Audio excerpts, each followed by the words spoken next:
What I have here is a pair of polynomials inside an equation.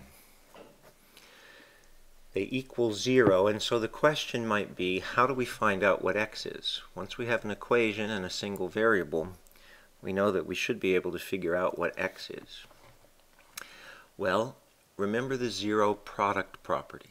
That says if I were multiplying two things together and they equaled 0, then I know that one of them must be 0. Here's where factoring really comes to the rescue, because if I could factor this, then I would be multiplying two things together. Well, let's see, we've got negative 5 times x plus 2 times 2 times 5 times x. And what do they have in common?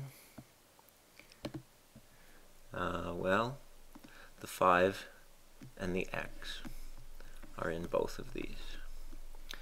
And so I can write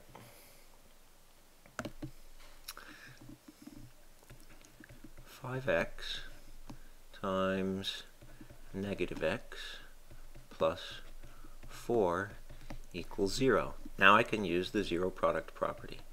Either 5x equals 0 or negative x plus 4 equals 0.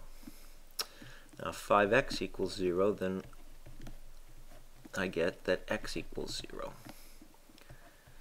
If negative x plus 4 equals 0, then I have negative x equals negative 4, or in other words, x equals 4. So here are my two different possible answers. I'm going to try one more example.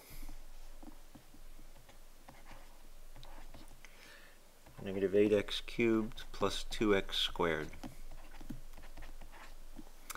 Well, negative 8 is 2 times 2 times 2, so I'll pull out a 2 because that's in both. And then inside x cubed is x squared, so I'll write 2x squared. What would be left here would be negative 4x. What would be left here would be just 1. And so I know that either 2x squared equals 0 or negative 4x plus 1 equals 0. If 2x squared equals 0, then I know that x squared equals 0, which tells me that x must be 0.